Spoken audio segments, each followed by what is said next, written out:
Now it is time to head over to my second cousin, who is attempting to stay warm in a not-so-sunny Glasgow. Let's head over to her and the team to find out what February 2024 has in store for us. Very well welcome to February 2024's Almanac. How are you doing? February is named after an ancient Roman festival of purification called Februa. It was performed to avert evil spirits and to cleanse the city of Rome, therefore encouraging health and fertility. Let's take a look at some of the names for February around these islands. Welsh, Chwefror; Cornish, Mis Chwefror; Irish, Fiawra; Scots Gaelic, In Gyaran. In Manx, it's Taject Ari, which means the origins of spring. And those Anglo-Saxons knew this month as Solmanath. The name was recorded by our good old friend, the Anglo-Saxon scholar Bede, or Bede, in his treatise, The Reckoning of Time. Yeah, he is back, he's back. He said I've got 22nd. Oh, right. Oh.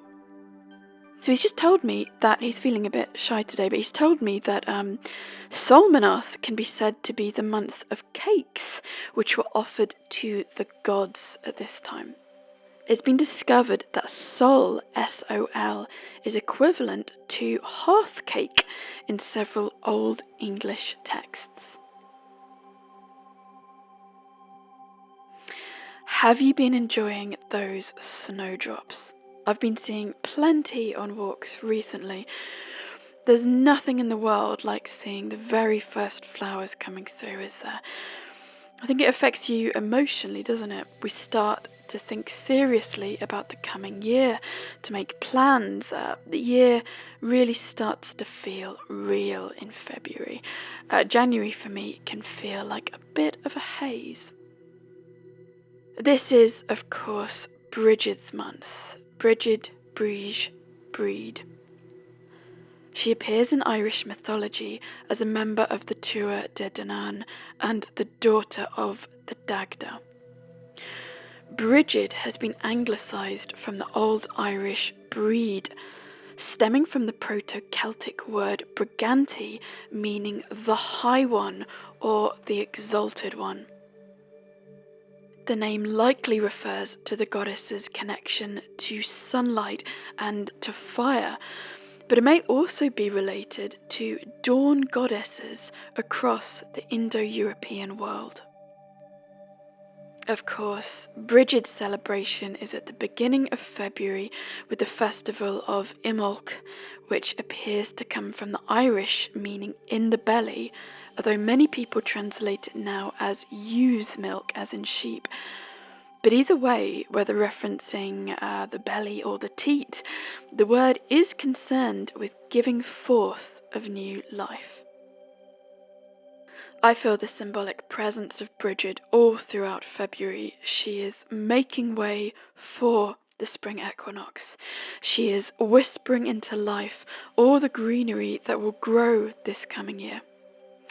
It all starts, all the buoyant natural world that will be the backdrop to your adventures this year.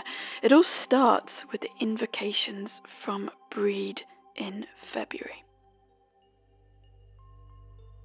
If you woke up in Sunderland, northeast England, at the beginning of February, you saw the sunrise at 7:55 and set at 16:45. Swansea, South Wales, sunrise 7:50 and set at 17:05. And Sligo, Northwest Ireland, sunrise 8:20 and set at 17:15. The moon is new on February the 9th.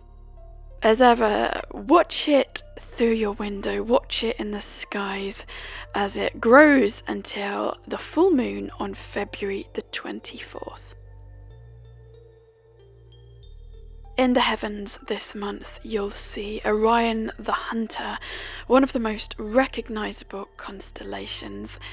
Orion dominates the winter sky. So look for those 3 bright stars forming the famous belt and the distinctive pattern of Orion's sword. You'll also see Sirius, the brightest star in the night sky, and part of the constellation of Canis Major, of course. It is visible in the southeast and often referred to as the Dog Star.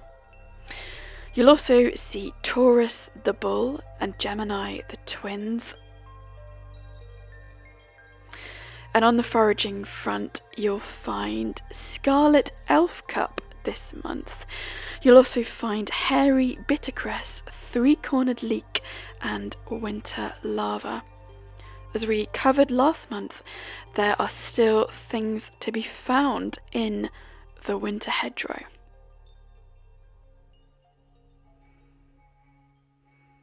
Today's place of the month is Boscastle in Cornwall, a charming village on the north coast of Cornwall, England. It's celebrated for its natural beauty and historical significance, making it a favoured tourist destination. The village, nestled within a deep valley formed by the river, boasts charming cottages, a natural harbour, and lush green surroundings. I will never forget the first time I saw Boscastle. It was about 6 years ago, and I didn't know much about it. And I was on a bus, and I remember just descending. The village is split into 2. You've got the top half, and then, like I said, you descend down into the harbour, and I could not believe what my eyes were telling me. It really struck me, once seen, never to be forgotten. With a rich history dating back to prehistoric times, Boscastle flourished around the medieval harbour, once a vital trading and fishing port. This harbour, protected by those steep cliffs I just mentioned, historically facilitated the import of coal and timber and the export of local produce. As a starting or stopping point for hikers on the southwest coastal path, I'm sure many people listening to this have attempted the walk, and with the nearby Tintagel Castle associated with the legend of King Arthur, Boscastle remains a very popular destination. The village faced a significant challenge in the Boscastle flood of 2004, where heavy rainfall caused the river to overflow, resulting in extensive damage to homes, businesses, and infrastructure. Despite the adversity, the community came together for recovery and rebuilding efforts. Interestingly, some said that the flood was due to the power raised, if you can call it that, in the village's extremely famous magical museum. More on that later. Whilst some Christians said the flood was God's punishment on the village. Indeed, Boscastle's allure extends beyond its history and its landscape. Tourists are not only drawn to its picturesque setting, narrow streets, independent shops, but also the renowned Boscastle Museum of Witchcraft and Magic. So one might expect such a museum in London, for example, and perhaps unwittingly falling upon it on Boscastle's sleepy shores has undoubtedly raised a few day trippers' eyebrows over the years. The museum was founded by Cecil Williamson in 1951 and was moved to Boscastle in 1960. Regarding its Cornish location, Cecil explained that, quote, 3 miles away from this spot, the museum, you can find a prehistoric maize stone carved into a living rock face, proof that from ancient times man and his magic making with the world of spirit were active in this area. The centuries have passed and times have changed, and yet all around us in this quiet corner of England there is a strange feeling that we are not alone, and the shades of persons passed on and over into the world of spirit are very clear. That is why this museum is located here. One is standing on the edge of the beyond.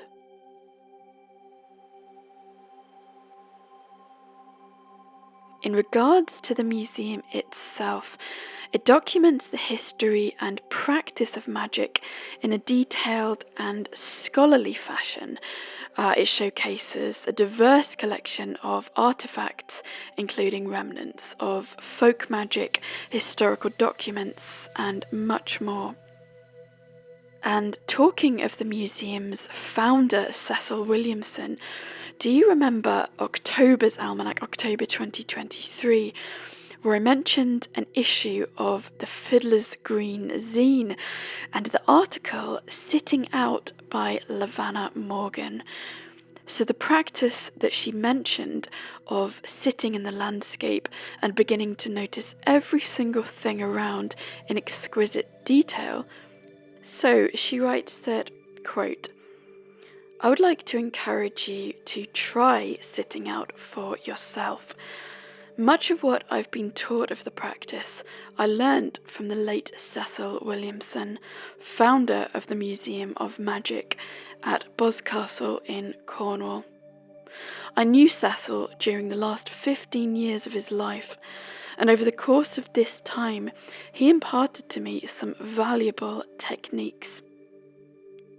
And she continues that he was the most extraordinary spirit worker that I have ever met.